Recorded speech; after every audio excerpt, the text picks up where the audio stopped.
like any drawer, and it's just like, oh, look at that beautiful rabbi woodcut, generational trauma kind of shit.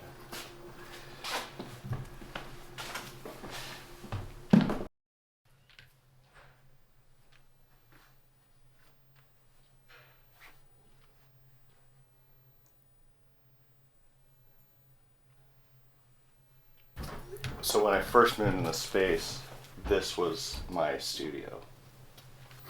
So this is kind of like a very special place for me. As soon as I had this place, I was like, oh wow, I can actually like hoard. Yeah, I mean, I think it just, it's where it really began for me out here. When I took over the space, this was Glenn Horwitz's bookseller, so he left all these books and they were going to throw them away, and I was like, you can't throw away books, that's what the Nazis did. So this is like one of the books that I did like an edition of three in the series, but it's like the original image of the Jew and then the ghost print of the Jew. My mother passed away, and we had a couple rabbi paintings, and growing up in our house, and my brother, I asked him if he wanted the paintings, and he was like, no way, So I took them, hung them in my house, and I love living with them. I started buying these rabbis, but if I kind of started to have a rule, if other people wanted them, I would pass on them.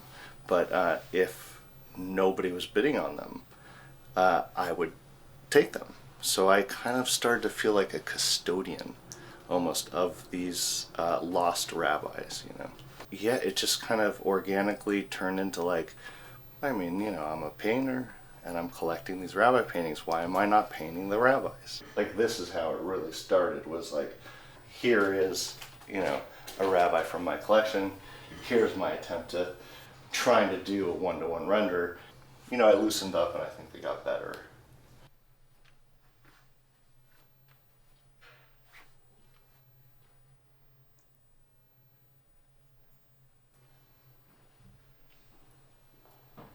When I want to make paintings, I gotta really be inspired almost. And so this particular painting, it was so good, and there were so many like reds and blues like in the beard and the face, that it really was one of the first ones that I really started to play around with color and like let color go. The painting was so good that I actually have made 2 paintings and a couple drawings, and I could never get it as good as the original.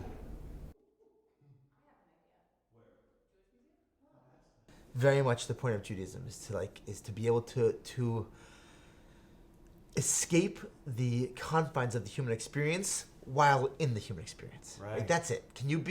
Can the bush burn, but it's not consumed? I think it really beckons a question, which is, what's the point of having such adoration for a rabbi?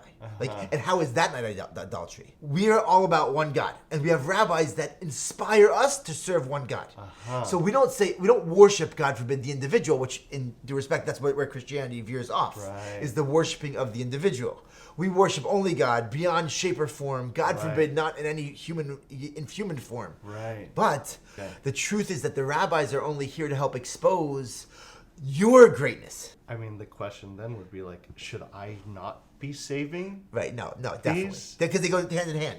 So the way it's supposed to be is that we're thinking about the future only because of where we come from. Right. So we never want to dislink them. So it's maybe important that don't let them go away. Paint them maybe with a new flavor, with maybe a little sexiness. Yes. Well, also, by the way, as long as it's you that's presenting them with your smile, then you're the best of both worlds. As long as all of this has you and the bed next to it, then we're fine. Okay.